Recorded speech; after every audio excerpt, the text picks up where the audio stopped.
Hello and welcome. And thank you so much for the invitation to join you at this Dysgraphia conference. I'm really thrilled to have the opportunity to share with you my views on how to support visual learners who struggle with writing. Who am I? I'm Olive Hickmott. I'm a health and learning coach with 25 years of experience of working with visual thinking children and adults to empower them to use the skills that they already have for learning.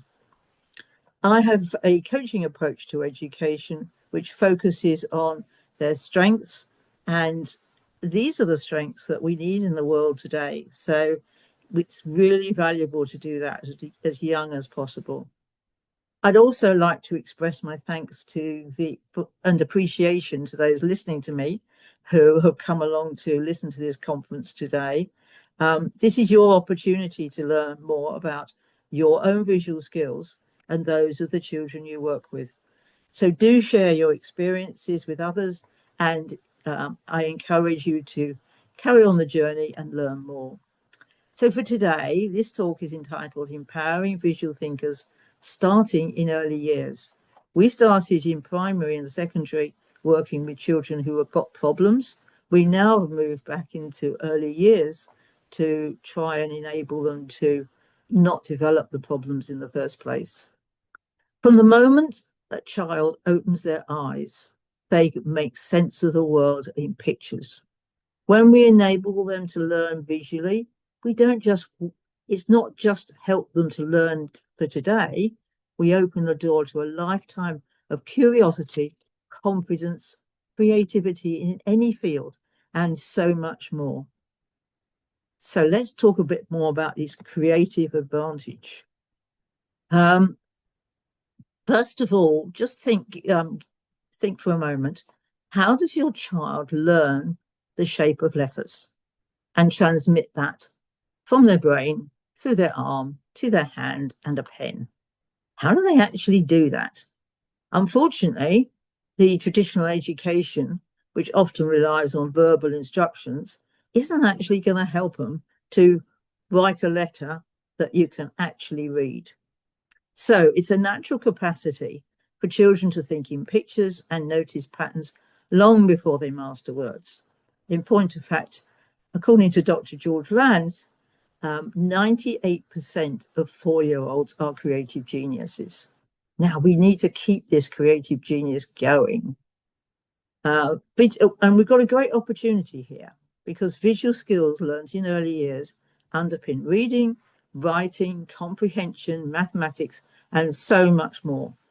And if we embrace these visual thinking skills as a core part of early learning, we unlock deeper understanding, stronger memory, and a more joyful educational experience, which we all want. We start to notice these as superpowers. Children can do amazing things with mental imagery. We've been teaching this for 25 years, as either in one-to-one setting or teaching teachers or training practitioners.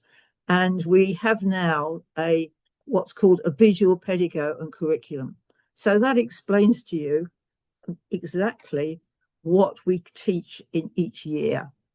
Some topics, how children learn in preschool, then how they learn in primary, and then how they learn in secondary. So that's available and it underpins everything we do.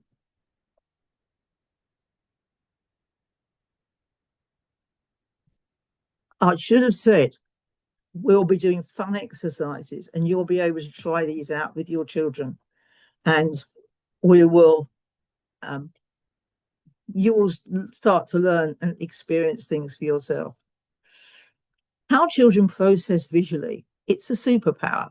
It's an amazing skill to be able to create pictures like that little girl in the picture there.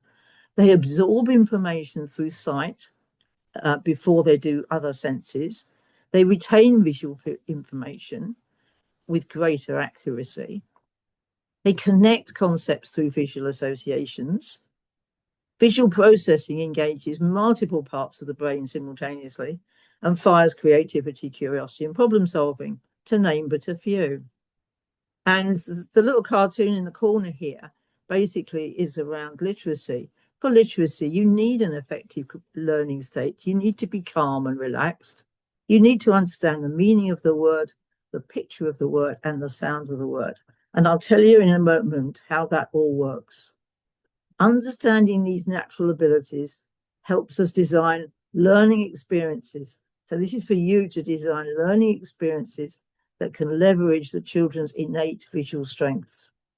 I'm not an expert on every single child, but I am an expert on how we learn visually. And I want to just make something clear. Visual teaching is showing a child pictures. Visual thinking is creating pictures in your head. Visual learning is retaining those pictures so that you can use them next time. And it's fun. Visualizing is a fun activity. And how you write a letter or a word without a visual image is really difficult. When you create pictures of letters and words, it's called orthographic mapping in your head.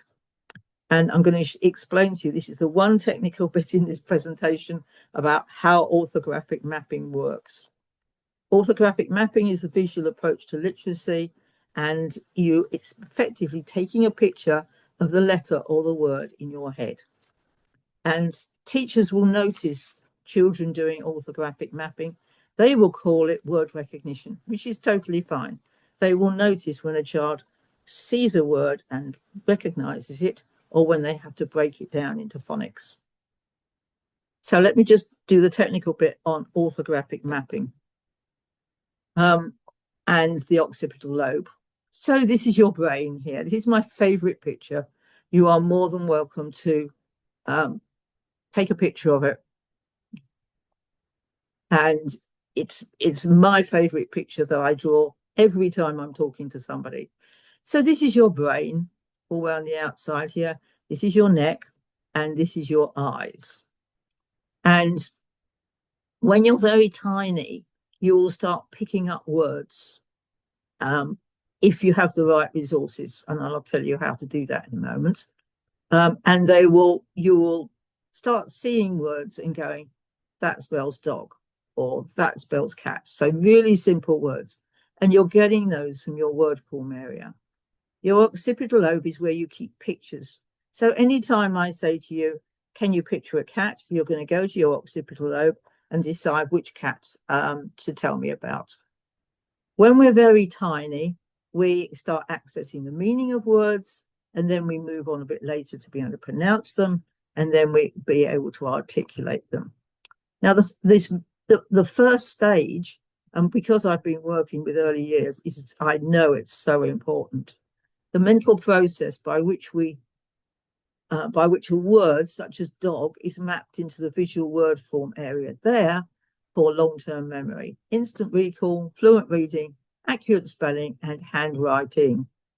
So together in the word form area, you collect the pronunciation of the word, the image of the word, so you know the meaning, and the sight of the word. Even when you might even add in a barking sound to remember what it sounds like. But we don't teach this. What we do is we teach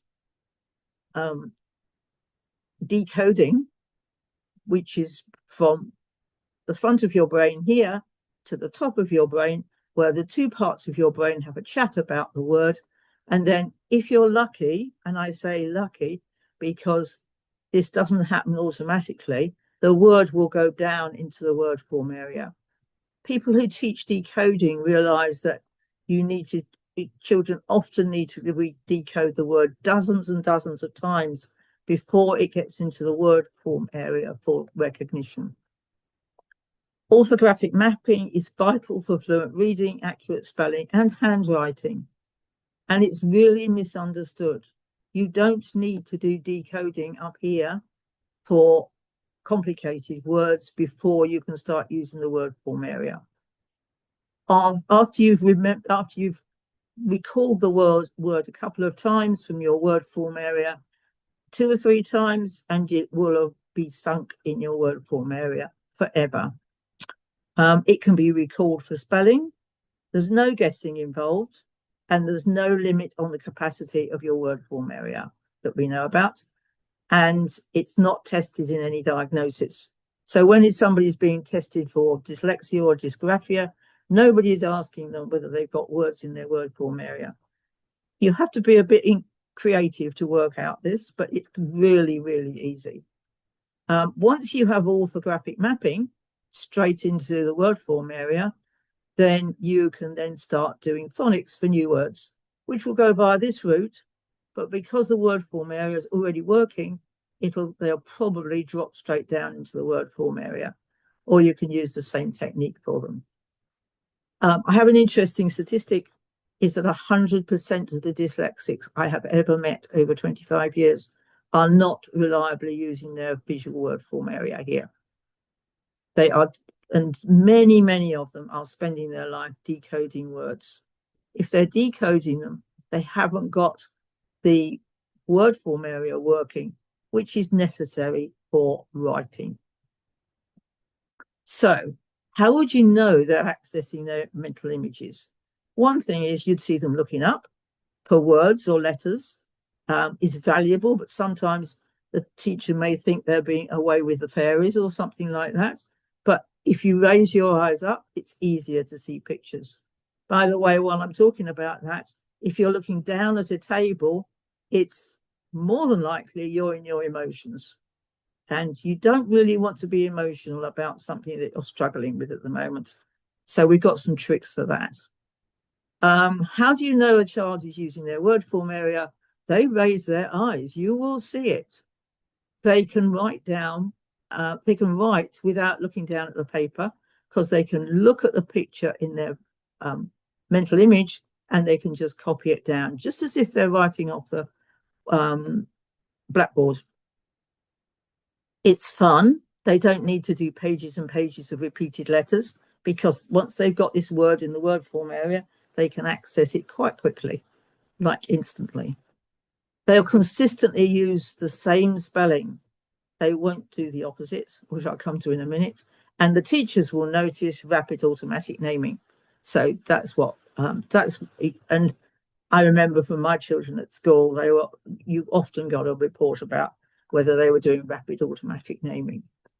So how do you know a child is not using their word form area? One, they're looking down. You can't access it when you're looking down at a table. They will probably be getting stressed. They spell the same word differently in the same paragraph or even in the same sentence. They have to repeat the shape of letters many times physically. So typically a teacher will get them to draw a letter E, for example, and then draw a whole row of E's. We don't need to do that with mental imagery. Once you've done it, once you've seen the letter E a couple of times in some context, you'll have got it. And they'll probably have poor handwriting. So the moral of the story is, don't look down. You won't access your visual field. That is the most important thing. And by the way, it's important for the whole of education. When somebody gets stressed, they're invariably looking down, which is not helping them. Okay, so what do we do? The first trick we do, and it is a trick, we get children to copy down words without looking down. So this little chap here is copying down from the board or from a computer or from a projector, whatever, but he's not looking at the paper he's writing on. And it takes a few minutes to get it organized, but if you encourage them to do that, they will be able to do it. To start with, it might be a bit wonky, but if you encourage them, in a couple of days, they'll be really straight. And what's more, it's fun. They're not stressing themselves about how to spell something. They're just copying down for the moment. So you can hold up anything, a book or whatever, and just get them to copy down the front cover of it. I like starting with capitals, and I'll tell you why in a minute, because they tend to work better. And another way you can do it is if you're not very happy about not letting them look down, get them to write on the wall, on a piece of paper on the wall, of course, but they can then write they're then looking up. They're not looking down again. And what's more, they can choose their favorite writing to copy from. So they can look up with your help on, as mum or dad got good writing or whatever, or the teacher.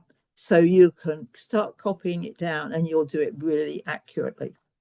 It's a lot less tedious than copying lines of text, and basically we're just using their strengths.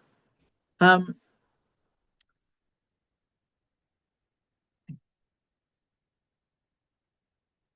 why do I prefer to use capitals?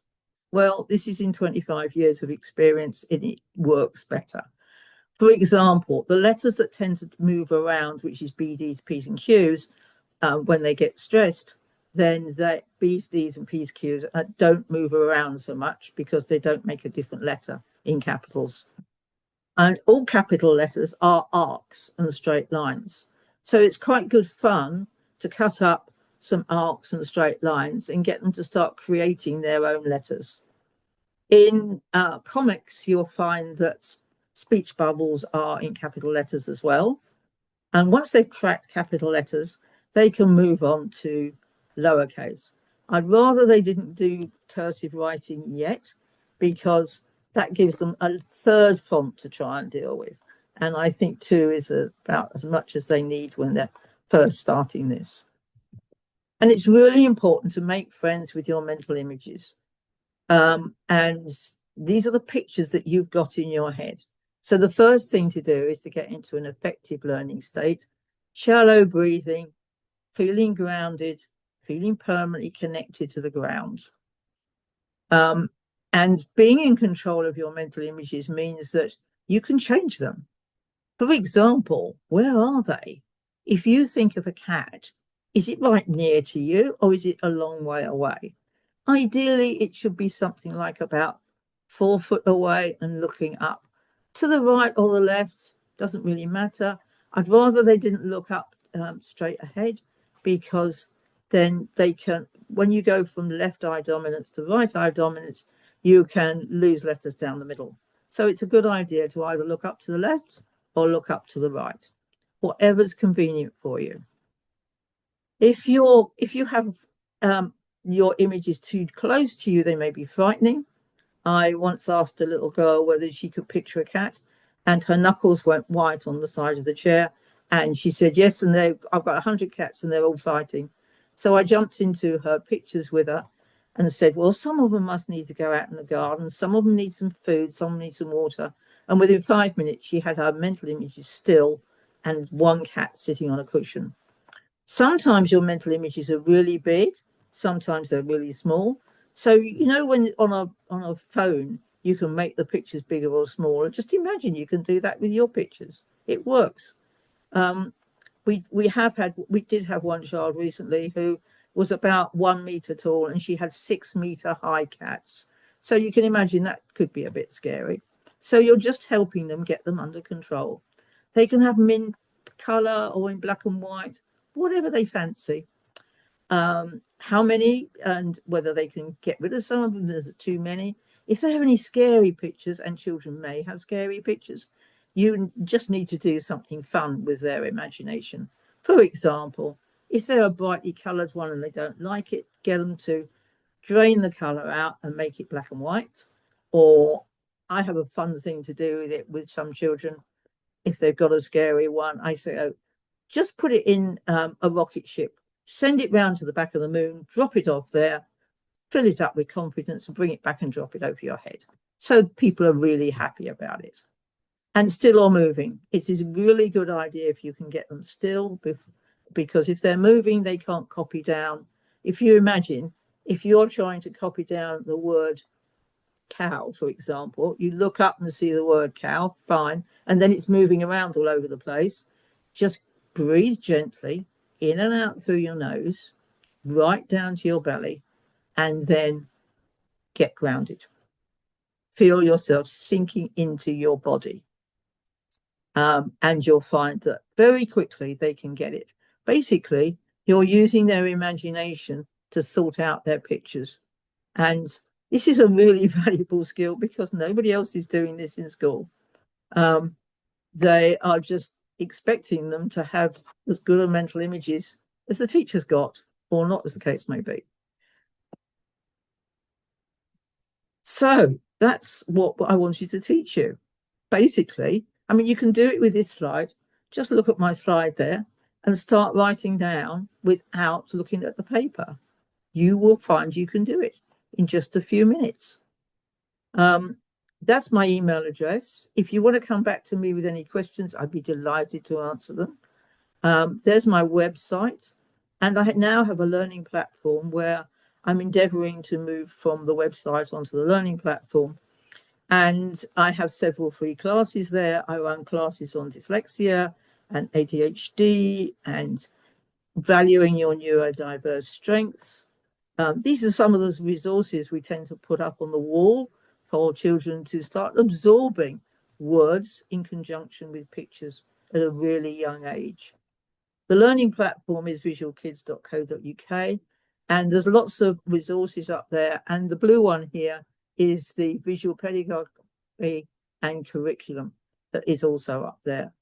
So thank you so much for joining me. I hope you found that useful. If you want any help with it, come on one of my free classes which you'll find on the learning platform, or contact me. I'm always happy to help people because this is so important, and children are getting so confused by not being able to write properly because they're not using their word form area. You need it for literacy and all aspects of literacy, including handwriting. Thank you so much for joining me, and hope to speak to you soon. Bye.